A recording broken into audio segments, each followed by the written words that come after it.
네, 2022년 20번째 우리에게 주신 하나님의 말씀은 사도행전 4장 12절 신약성경 192페이지의 말씀이 있겠습니다.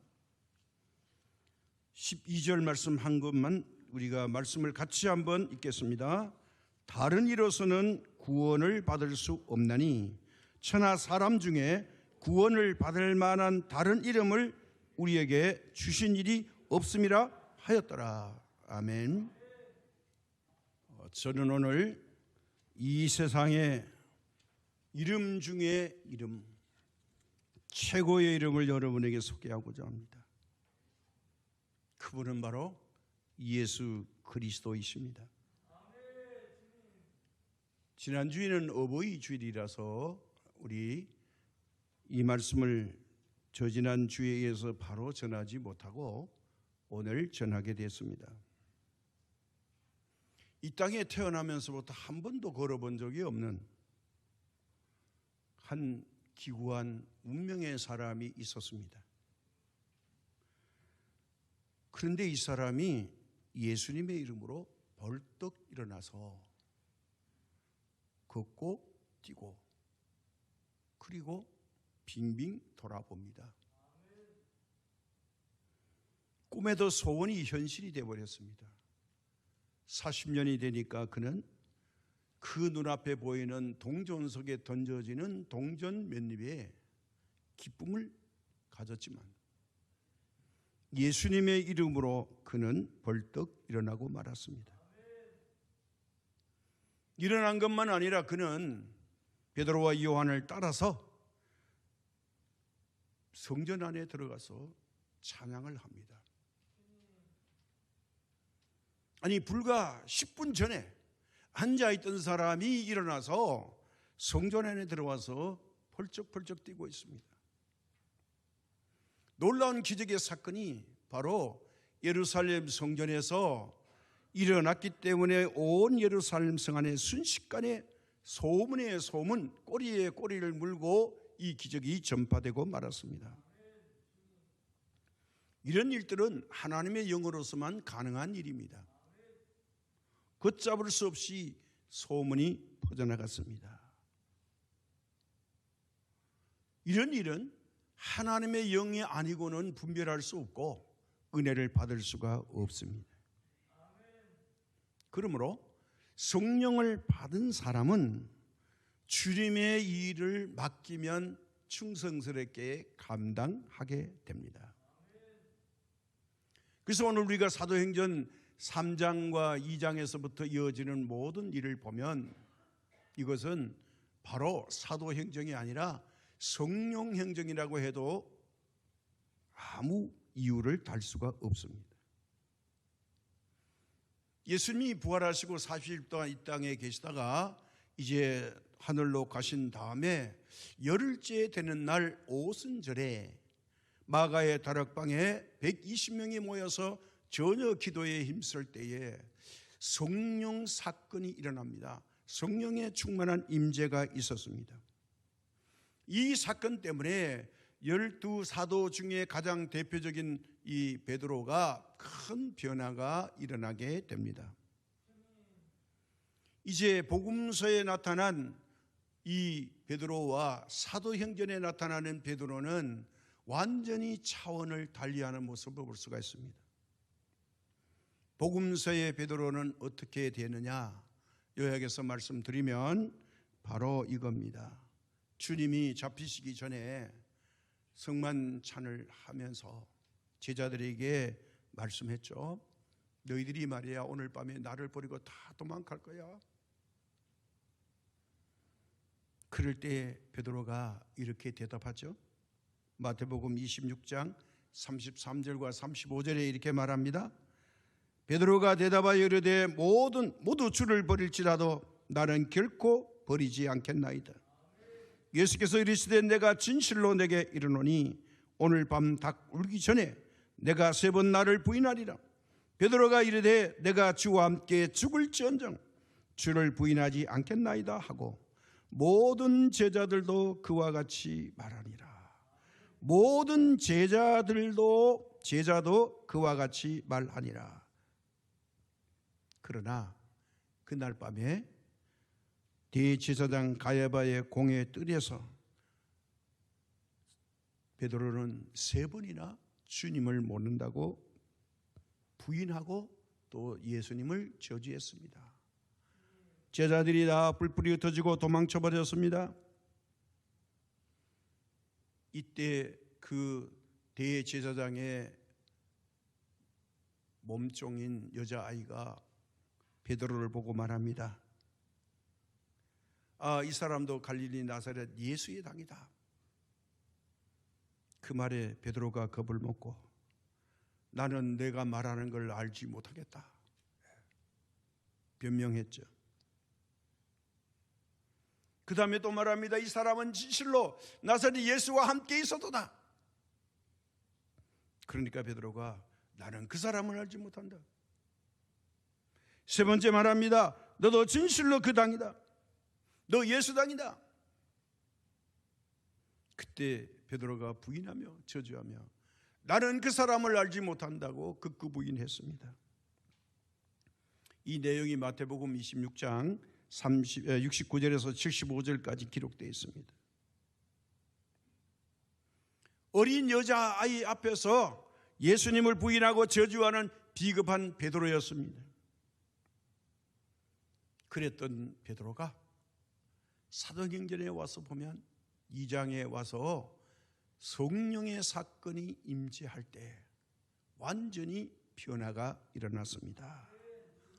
예수님을 부인하고 저주할 예수님이 아니라 천하에 이만한 이름이 없다고 이제 드디어 용기 백배한 말을 하게 됩니다. 부활하신 주님을 40일 동안 만난 다음에 이제 겟세마네 동산에 있는 예수님의 부활 기념교회가 있죠. 거기서 승천한 것을 보고 나서 이제 이들이 바로 마가 요한의 어머니 집에 있는 초대 교회에 모여서 열흘 동안 떠나지 않고 기도했을 때에 오순절에 성령의 사건이 일어났습니다. 120명 모두에게 새 방언을 말하며 성령의 충만한 임재가 있었습니다. 이제 이들에게 큰 변화가 일어났습니다. 그 전까지는 예수님의 이름이 부끄러웠는데 모른다고 부인해야 되는데 이제는 예수님을 안다고 자처하게 되었습니다. 이 사건의 내용은 사도행전 2장 4절에 기록되어 있습니다. 이 일이 있은 후에 그는 사도행전 3장 1절에서 10절 이제 미문 앞에 앉아있는 한 번도 걸어본 적이 없는 이 장애인에게 예수님의 이름으로 이 사람을 일어서게 합니다. 근데 성경은 안진병이라고 이렇게 기록해놨어요. 이게 장애인들이 들을 때는 좀 비하하는 말입니다. 앉아있는 사람이란 뜻인데 몸이 불편하니까 당연히 동전을 구걸하고 살아가야 되니까 거기다 병이를 붙여가지고 이 장애인을 비유하는 것이기 때문에 저는 걷지 못하는 사람 아니면 장애인, 몸의 일부가 장애가 있는 사람 이렇게 말하고 싶습니다. 바로 이 걷지 못하는 장애인에게 사도행전 3장 6절에 베드로가 뭐라 그랬어요? 이 사람을 쳐다보고 금과 은은 내게 없지만 너는 일어나라. 자, 이 사건으로 예루살렘 성 안에 대소동이 일어났습니다. 그게 4장 4절에 일어났습니다. 그 일로 인해서 베드로가 이제 대제사장 문중 가야바의 이 집에 불려가서 신문을 받습니다. 이게 사도행전 4장 6절에 기록되어 있습니다. 이때 이제 베드로는 담대해졌습니다. 왜요? 예수님의 이름으로 40년 동안 걷지 못하는 사람의 이 발목과 발이 힘을 얻어서 성전에 서 있는 것을 보게 되는 체험을 했기 때문입니다. 그래서 그는 대제사장과 산헤드린 공회 앞에서 담대히 말합니다. 사도행전 4장 19절과 20절에 이렇게 말씀합니다. 베드로와 요한이 대답하여 이르되 하나님 앞에서 너희의 말을 듣는 것이 하나님의 말씀을 듣는 것보다 옳은가 판단하라. 우리는 보고 들은 것을 말하지 아니할 수 없다. 이렇게 담대하게 말했습니다. 도망치지 않았습니다. 비겁하지 않았습니다. 왜요? 성령 충만하지 않고는 할 수 없는 말을 베드로 입에서 나왔습니다. 이제는 내가 도망치지 아니하리라. 예수님을 증거하리라. 왜냐하면 성령은 예수님의 영이기 때문에 그렇습니다. 그러므로 우리도 예수님의 증인이 되려면 성령 충만함을 받아야 됩니다. 감출 수가 없습니다. 그래서 이제 4장 12절에 말합니다. 다른 이로서는 구원받을 수 없나니 천하 사람 중에 구원을 받을 만한 다른 이름을 우리에게 주신 일이 없습니다. 예수님 이름 외에 우리에게 주신 이름은 없다는 거예요. 뭘까요? 이 사람이 자기의 발로 일어난 게 아니야. 예수님의 이름으로 일어난 거야. 놀랄 일이 아니라는 겁니다. 오늘 본문을 통해서 바로 예수님의 이름이 우리의 삶의 현장에서 일어날 수 있는 중요한 사실 세 가지를 오늘 본문으로 기준해서 말씀을 드려볼까 합니다. 첫째, 이 사람은 예수님의 이름으로 완전한 구원의 은혜를 얻었습니다. 이걸 한문으로 말하면 전인 구원이라고 해야 되겠습니다. 기독교의 구원은요, 일반 저급한 종교가 말하는 그냥 구원의 종교가 아닙니다. 완전한 구원입니다.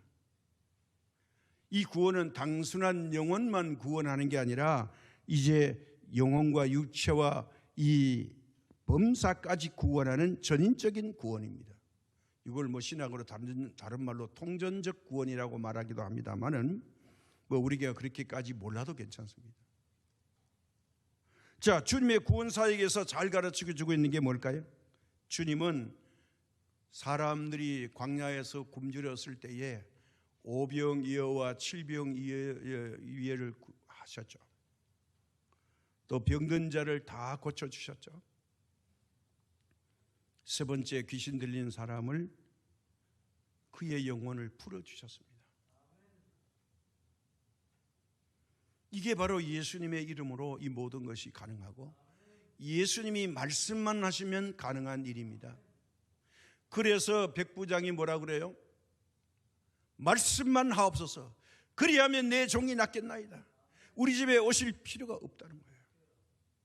그 칭찬 듣는 믿음이었죠. 요한복음 5장 24절에 이런 말씀이 있죠. 내가 진실로 진실로 너희에게 이르노니 내 말을 듣고 또 나 보내신 이를 믿는 자는 영생을 얻었고 심판에 이르지 아니하나니 사망에서 생명으로 옮겼느니라. 이게 완전한 영혼의 구원입니다. 육체의 구원입니다. 사망에서 생명으로 우리 모두가 호적 이동을 했다고 보면 되겠습니다. 이 땅에 대한민국 백성이 천국 백성으로 호적을 옮겨놨다. 이런 의미가 되겠습니다. 그래서 과거에 대한민국에 사는 게 문제가 아니라 앞으로 저 하나님의 나라에 가서 살 그런 백성으로 이미 천국에 우리의 이름이 기록되어 있어서 우리 영혼이 이 세상을 떠나면 곧바로 천국으로 옮겨가게 될 것입니다. 이게 완전한 구원입니다.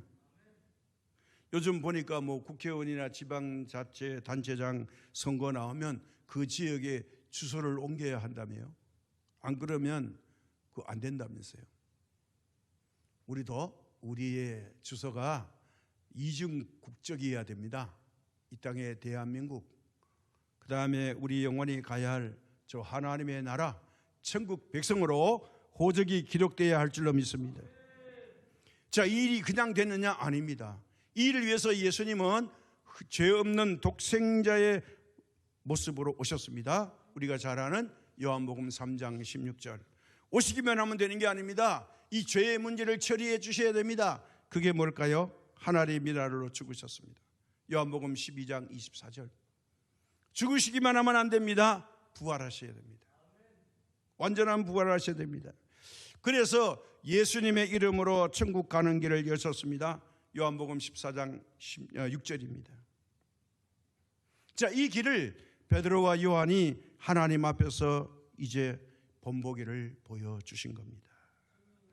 베드로의 말이 아닙니다. 예수님의 이름으로 기적이 일어난 겁니다. 그래서 사도행전 3장 6절과 8절에 이렇게 말합니다.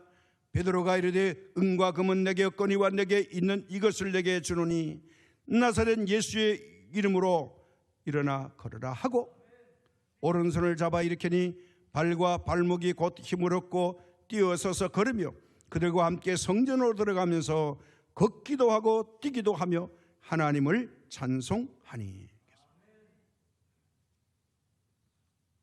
여기에서 뭡니까? 베드로가 한 건 다른 거 없어요. 바로 예수 그리스도의 이름이에요. 그것도 사람들이 비슷하게 여기는 나사렛 예수입니다. 최고의 이름이 뭐냐? 예수라는 이름입니다. 자, 40년을 앉아서 구걸하던 이 사람이 예수님의 이름으로 발과 발목이 힘을 얻어서 일어나는 놀라운 육체적 변화가 일어나고 말았습니다. 이건 예수님이 해주지 않은 일을 성령 충만한 베드로와 요한이 이 일을 감당해냈습니다. 이것은 유대계의 지도자들, 대제사장들이 하지 못했습니다. 이들은 구제와 자비와 자선과 동정은 베풀었지만 그에게는 생명을 주지 못했습니다. 그저 지나가다가 마음 동하면 동전 몇 푼 던져주는 것으로 만족하고 말았습니다. 그러나 이 구걸하던 40년을 걷지 못하는 장애인에게 예수 그리스도의 이름의 복음이 그에게 선포될 때에 한순간에 그의 삶에 큰 변화가 일어나고 말았습니다. 그는 평생에 처음으로 걸어봅니다. 뛰어봅니다. 춤을 춰봅니다. 놀라운 일이죠. 복음이 들어간 개인이나 사회나 국가나 회사나 가정은 변화가 일어납니다. 왜냐하면 그 가정에, 그 사업에, 그 국가에, 그 사회에 진정한 주인이 누구냐? 바로 예수님이기 때문에 그렇습니다. 이건 놀라운 일입니다. 그래서 우리가 이렇게 된다고 하는 확고한 든든한 약속이 있습니다. 신명기 28장 1절에 이렇게 말합니다. 내가 네 하나님 여호와의 말씀을 삼가 듣고 내가 오늘 내게 명령하는 그의 모든 명령을 지켜 행하면 내 하나님 여호와께서 너를 세계 모든 민족 위에 뛰어나게 하실 것이라. 이것이 바로 하나님의 든든한 약속의 말씀입니다. 저와 여러분의 내 인생의 최고의 전성기가 어느 때일까요? 복음이 가장 왕성한 은혜 충만할 때인 줄로 믿습니다. 이때야말로 내 인생의 최고의 전성기가 될 것입니다. 오늘 대한민국이 하나님을 그래도 세계 여러 나라 중에 잘 믿으니까 이렇게 날마다 달마다 복을 주시고 계십니다. 그 가난했던 나라, 6.25 전당으로 그 못 살던 그곳에 폭탄이 떨어져서 완전히 폐허가 된 나라. 제가 어렸을 때에 세계 경제 GDP 59달러가 GDP였던 이 나라가 36,000이네 38,000이네. 그러면서 보도에 보니까 윤석열 대통령이 끝날 때쯤은 4만 달러로 진입했으면 좋겠다, 뭐 그런 보도도 보았습니다. 참으로 놀라운 기적이 일어났습니다. 그런데 더 큰 변화는 이 40년 동안 걷지 못하는 사람이 걷게 됐습니다. 그동안에 많은 사람에게 도움을 받았겠죠. 또 조력을 받았죠. 아침마다 그를 업어다가 성전 미문에 앉혀주는 사람, 끝나면 또 그를 짊어지고 집으로 돌아가게 하는 사람, 이 사람이 걷지 못하니까 음식을 만들어서 음식을 주는 사람, 집안 청소를 해주는 사람, 이 사람은 몸뚱아리는 이름을 가졌지만은 나머지 모든 것은 자기 마음대로 쓸 수 없는 사람입니다. 그러니 40년 동안에 그가 받은 그 사랑에 대해서 감사하고 보답해야 될 사람들이 얼마나 많겠습니까? 40년 동안 쌓인 그의 세월. 그래서 친구들이나 친척이나 부모님을 찾아가서 인사할 곳이 얼마나 많았겠습니까? 보통 사람 같으면 그는 그 길로 뛰어 달리며 달려서 집으로 가고 친구를 찾아가서 봐라 내가 이렇게 됐다고 막 자랑하고 그렇게 해야 될 그 사람이 평생 처음으로 걸어보는 그 걸음걸이로 성전으로 향했습니다. 이게 기적입니다. 그리고 그가 가만히 있지 않았습니다. 평생의 성전 안에서 처음으로 노래를 불러봅니다. 하나님을 찬양했던 영적 변화가 일어났습니다. 이 사람이 어떤 찬양을 했을까요? 성경에 기록이 없지만 저는 아마도 이 사람이 이런 찬양을 했을 거다. 그래서 우리가 한번 이 사람의 찬양을 함께 불러보고자 합니다. 무슨 찬양을 했을까요? 추측할 때 이런 찬양을 했을 겁니다. 438장 내 영혼이 은총 입어. 우리 함께 찬양해 보겠습니다.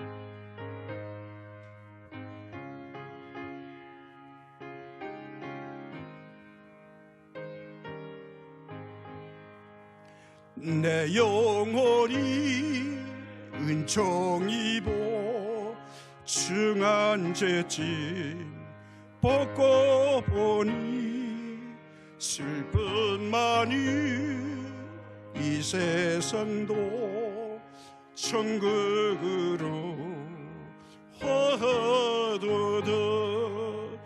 할렐루야 찬양하세.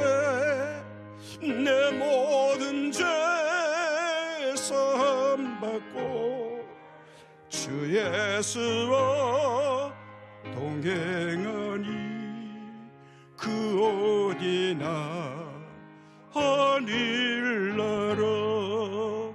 주의 얼굴 뵙기 전에 멀리 뵈듯 하늘나라 내 맘속에 이뤄지니 날로 가깝도다. 할렐루야 찬양하세. 내 모든 죄 사함받고 주 예수와 동행하니 그 어디나 하늘나라. 높은 산이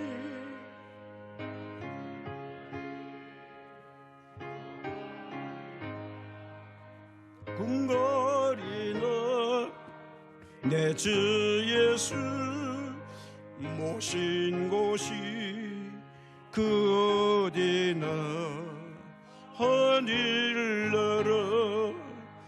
할렐루야 찬양하세. 내 모든 죄 사함받고 주 예수와 동행하니 그 어디나 하늘나라.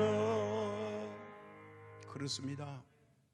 이 사람은 성전 미문에서 40년 살았는데 영원히 은총을 입어서 하나님 성전에 이어 드디어 들어왔습니다. 주님과 동행하니 그 어디나 하늘나라가 이루어졌습니다. 이것이 예수님의 부활 사건 이후에 이 40년의 장애인의 사건이 수많은 사람들에게 감동을 주고 말았습니다. 두 번째는 우리가 예수님의 이름으로 하나님께 기도할 수 있습니다. 은과 금은 내게 거니와 내게 있는 것으로 내게 주노니 나사렛 예수의 이름으로 일어나 걸어라. 우리 기도하는 것은 하나님의 뜻입니다.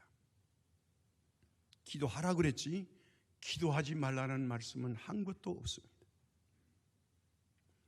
예수님을 구주로 영접한 사람들에게 주신 최고의 복이 무엇입니까? 그것은 우리가 하나님께 기도할 수 있는 천국권의 회복입니다. 이게 기도입니다. 구약에 보면요, 구약에서는 하나님께 구별받은 정해놓은 레위 지파가 제사장이 되어서 하나님의 그 맡겨진 일을 감당합니다. 아무나 제사를 집례하지 못하게 했습니다. 아주 엄하신 하나님이 있었습니다. 사랑과 자비의 하나님이면서도 함부로 하나님의 이름을 부르지 못했습니다. 그래서 성경에 보면 야훼라고 그랬다가 아도나이라고 그랬다가 엘로힘이라고 그랬다가 너무나도 지엄하신 하나님. 히브리인들은 벌벌벌 겁을 넣고 떨었습니다. 왜냐하면 잘못하다가는 성전에 불이 나와서 다 죽기도 하니까요. 정말 무서운 하나님이셨습니다. 그러니까 하나님 하면 이 사람들은 무서운 하나님입니다. 자주 진노하시는 하나님으로 인정했습니다. 두렵죠. 감히 하나님 앞을 함부로 갈 수 없습니다. 그러나 이제는 예수님이 오셔서 십자가의 죽으심으로 말미암아 하나님과 원수되었던 우리 인간관계를 회복시켜 놓았습니다. 이제부터는 아버지 하나님께 아버지라고 부르면서 더 친밀하게 아빠라고 불러도 내 이놈 하지 않는 이 하나님 아버지께서 우리에게 예수님의 이름으로 청구하면 이 기도를 인정해 주시겠다는 겁니다. 요한복음 14장 13절에서 14절의 말씀이 이렇습니다. 너희가 내 이름으로 무엇을 구하든지 내가 행하리니 이는 아버지로 하여금 아들로 말미암아 영광을 받으시게 하려 함이라. 내 이름으로 무엇이든지 내게 구하면 내가 행하리라. 예수님이 인간의 몸을 입고 오셔서 바로 갈보리 언덕에서 나와 아버지와의 관계에 가로막힌 죄악의 담을 허셨습니다. 이게 이사야 59장 2절의 약속의 말씀입니다. 그래서 이제는 이 담을 헐어버렸으므로 누구든지 자기 이름으로 기도할 수 있는 길을 열어주셨습니다. 바로 예수님의 이름으로요. 그래서 히브리서 10장 20절에는 이렇게 말합니다. 이제는 누구든지 만인 제사장이 될 수 있다. 누구든지 구약의 제사장의 역할을 개인이 할 수 있게 됐다. 이게 만인 제사장입니다. 이제는 우리는 누구든지 하나님 앞에 기도할 수 있습니다. 기도하는 것이 하나님의 뜻이고 하나님의 요청입니다. 이 사실에 대해서 예수님은 너무나도 정확하고 분명하게 우리에게 확실히 가르쳐주고 계십니다. 누가복음 11장 9절과 13절의 말씀에 이렇게 말합니다. 내가 또 너희에게 이르노니 구하라 그러면 너희에게 주실 것이요 찾으라 그러면 찾아낼 것이요 문을 두드리라 그러면 너희에게 열릴 것이니 구하는 이마다 받을 것이요 찾는 이는 찾아낼 것이요 두드리는 이에게는 열릴 것이니라. 너희 중에 아버지 된 자로서 누가 아들이 생선을 달라 하는데 생선 대신에 뱀을 주며 알을 달라 하는데 정갈을 주겠느냐. 너희가 악할지라도 좋은 것을 자식에게 줄 줄 알거든 하물며 너희 하늘 아버지께서 구하는 자에게 성령을 주시지 않겠느냐 하시니라. 기도하면 성령을 주신대요. 그래서 기도하는 것이 하나님의 뜻입니다. 구하고 찾고 두드리는 것은 우리가 할 몫이지만 이 응답을 하시고 주시는 것은 하나님이 하실 몫입니다. 우리의 몫을 잘 감당하면 하나님께서 하나님이 하실 일을 우리에게 해 주실 것입니다. 그래서 여기서 중요한 게 뭐냐? 기도하는 자에게는 반드시 주신다는 거예요. 기도에는 허공이 없다는 겁니다. 이 말씀은요, 안 믿는 불신자에게, 세상 사람들에게 한 게 아닙니다. 믿는 저와 여러분에게 하신 말씀입니다. 그래서 이제 그들은 이미 성령을 받은 자입니다.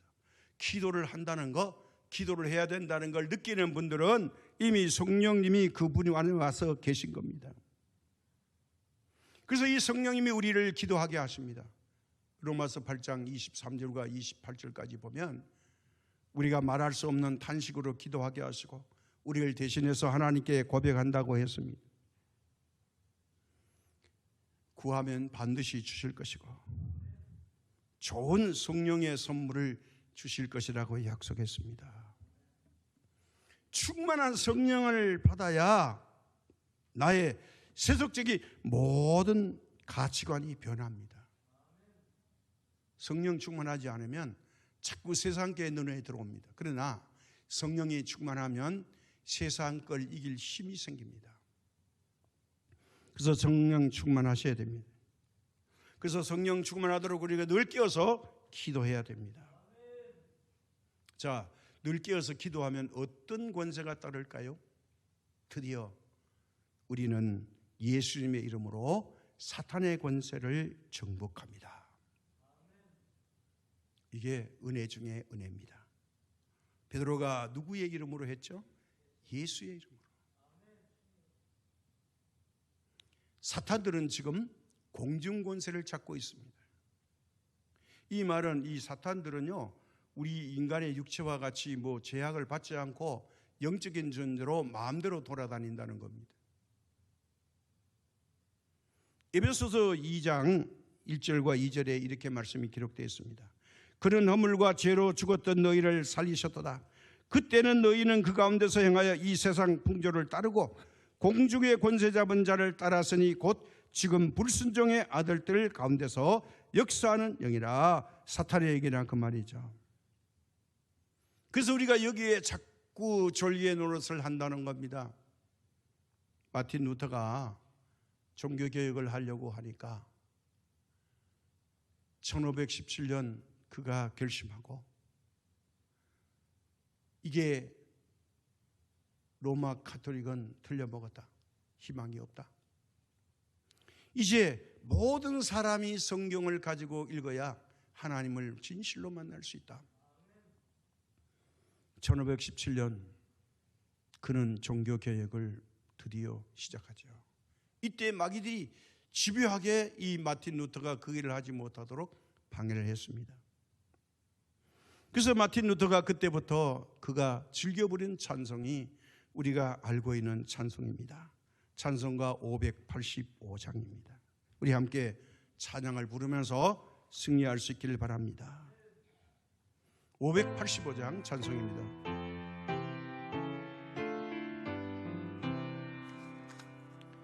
내 주는 강한 송이요 방패와 병기 되시니 큰 환난에서 우리를 구하여 내시리로다.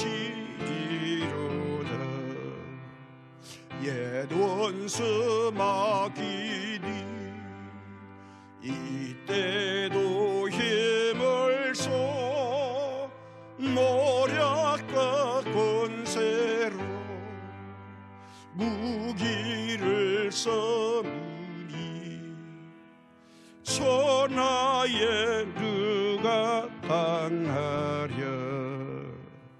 내 힘만 의지할 때니 패할 수밖에 없도다.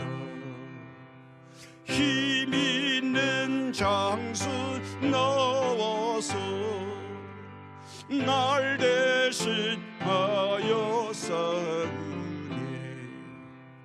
이 장수 누군가 주 예수 그리스도 만군의 주로도 당할 자 누구려 반드시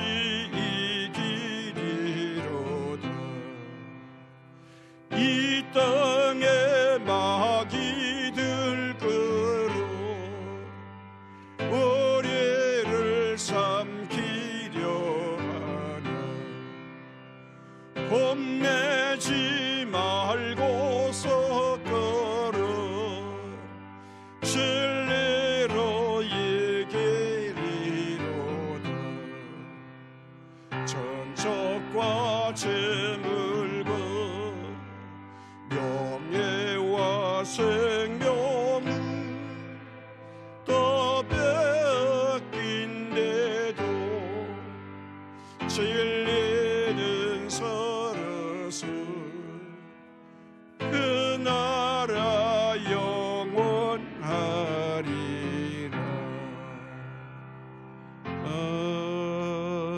아멘. 지금도 사탄들은 공중권세를 잡고 있습니다. 하나님의 말씀을 못 듣게 하고 들어서 은혜 받으면 이제 믿지 못하게 합니다. 믿으려고 애를 쓰면 이제 믿어도 순종 못하게 하는 것이 마귀의 특징입니다. 그러나 우리는 담대히 주님 앞에 나가서 마귀와 권세와 싸울 때에 이 싸움에서 승리하신 한 분이 계신데 이 장수가 누구라고요? 주 예수 그리스도께서 우리를 대신해서 싸워서 승리하게 하실 줄로 믿습니다. 주님이 사탄의 그 권세를 멸했습니다. 이것은 원복음이라고 하는 창세기 3장 15절에 이 약속의 말씀을 이루었습니다. 아담과 하와가 하나님의 말씀을 무시하고 사탄의 말에 속아서 넘어졌을 때에 하나님은 이렇게 약속해 주셨습니다. 창세기 3장 15절 내가 너로 여자와 원수가 되게 하고 내 후손도 여자의 후손과 원수가 되게 하리니 여자의 후손은 내 머리를 상하게 할 것이요 너는 그의 발꿈치를 상하게 할 것이니라 했습니다. 이제 우리는 여자의 후손 예수의 이름으로 어떤 사탄의 권세도 정복할 수 있습니다. 이 일을 주님이 해 주신 겁니다. 그래서 믿는 자들에게는 표적과 기사와 이적이 따릅니다. 그러나 우리는 간혹 나타나는 현상에 사로잡혀서 보이지 않는 영적인 것에 무관심할 때가 많습니다. 현실이 더 크게 부각되기 때문에 그렇습니다. 보이는 현상보다는 보이지 않는 영적인 것이 더 중요합니다. 그래서 로마서 1장 20절에는 이렇게 말합니다. 창세로부터 그의 보이지 않은 것들 곧 그의 영원하신 능력과 신성이 그가 만드신 만물에 분명히 보여 알려졌나니 그러므로 그들이 핑계하지 못할지니라. 이걸 다른 말로 자연계시라고 합니다. 자연을 보면 하나님이 만드셨고 주인이라는 것을 알게 되도록 해놓으셨다는 거예요. 그러므로 우리가 이제 기적을 구하는 기도보다는 믿음을 먼저 구해야 됩니다. 우리는 자꾸 기적을 달라고 그러는데 기적보다는 믿음이 더 중요합니다. 겨자씨만한 믿음만 있어도 산이 옮겨진다고 했는데 자꾸 기적만 보면 기적을 쫓아가다 보면 믿음이 세워지지 않습니다. 그건 기적은 일회성에 불과합니다. 날마다 기적이 필요한데 최고의 기적이 뭘까요? 죄 많은 내가 하나님 나라에 가는 겁니다. 자격이 없는데요 하나님의 자녀가 된 것입니다. 그래서 우리가 기도할 때에 하나님 제게 믿음을 더하여 주옵소서. 믿음의 기도는 표적과 기사와 이적이 일어납니다. 놀라운 자연의 역사가 일어납니다. 바꿔줍니다. 믿음의 기적은요 동전의 양면성과 같습니다. 마가복음 16장 17절과 18절에 있습니다. 믿는 자들에게는 이런 표적이 따르니 곧 그들이 내 이름으로 귀신을 쫓아내며 내 새 방언을 말하며 뱀을 집어올리며 무슨 독을 마실지라도 해를 받지 아니하며 병든 사람에게 손을 얹은 즉 나으리라 하시더라. 예. 자, 믿음의 사람에게 이런 표적이 난데요. 근데 기적을 먼저 기도하지 말라는 거예요. 예수님의 이름으로 귀신을 쫓아냅니다. 예수님의 이름으로 병이 났습니다. 예수님의 이름으로 가난에서 풀려납니다. 우리는 귀신들의 정체에 대해서 잘 모릅니다. 이것을 아는 유일한 길은 바로 성령 충만한 상태가 되면 알게 됩니다. 영 분별력이 생기고 우리가 영적으로 맑아지면 이게 보입니다. 이건 믿음으로만 가능합니다. 사도행전 16장 18절에 성령 충만하면 이런 것을 보게 되고 알게 된다고 말합니다. 그렇게 되면 복음을 가로막는 사탄의 권세를 결박합니다. 하나님, 이것들을 묶어주십시오. 그때 묶어준다고 했죠. 풀면 풀어집니다. 사도행전 28장 5절입니다. 복음을 전하는 사명자의 생명은 하나님의 손길에서 보호받습니다. 바로 사도행전 20장 24절입니다. 믿음의 기도는 병든 자를 넉넉히 치료받게 합니다. 야고보서 5장 15절의 말씀입니다. 우리가 부족한 것은 믿음 때문입니다. 그리고 예수님의 이름을 활용하지 못하기 때문이었습니다. 왜요? 최고의 이름을 사용할 줄 모릅니다. 우리는 예수님의 이름, 최고의 이름을 가지고 이 세상을 넉넉히 정복하며 싸워서 승리해야 될 줄로 믿습니다. 가장 힘든 싸움이 뭘까요? 자신과의 싸움이기도 하지만 공중곳에 잡은 마귀와의 싸움에서 승리하려면 우리의 대장 예수님을 앞장서오면 승리하게 될 줄로 믿습니다. 복음서에 보세요. 예수님이 나타나면 벌벌 떨었죠. 나는 하나님의 아들인 줄 아는데 지금 무슨 상관이 있다고 우리에게 왔느냐, 방해하지 마세요. 예수님 뭐라 그래요? 조용히 나가. 그랬더니 거라사 지방에 돼지 2,000마리가 호수에 몰살해버렸잖아요. 한 영혼이 돼지 2,000마리보다 훨씬 귀하다는 거예요. 그러므로 저와 여러분의 영혼이 주님 앞에는 귀한 존재인 줄로 믿습니다. 우리가 살아가는 이 세상에서 예수 이름보다 더 귀한 이름은 없습니다. 아니, 더 좋은 이름은 없습니다. 그런데 우리는 이 이름을 사용하고 또 사용할 줄 모릅니다. 이름 중에 이름, 최고의 이름. 나는 이 이름을 얼마나 부르고 있습니까? 아니, 한 번도 불러본 적이 없습니까? 그러면 지금부터 부르시기 바랍니다.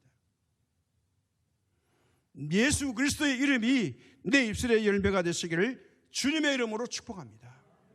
하나님 아버지, 이제까지 우리가 우리의 죄를 해결해 주신 예수님의 이름을 소홀히 했고 예수님의 존재에 대해서 부족했다면 오늘 이 말씀으로 천하인간 중에 사람 중에 이만한 이름이 없다고 하셨사오니 예수라는 이름은 바로 저희 백성을 자기 죄에서 구원할 자이심이라고 말씀하신 하나님 아버지, 오늘 귀한 아들을 우리에게 주셔서 이 이름으로 이 땅의 모든 문제를 해결받게 하심을 감사드립니다.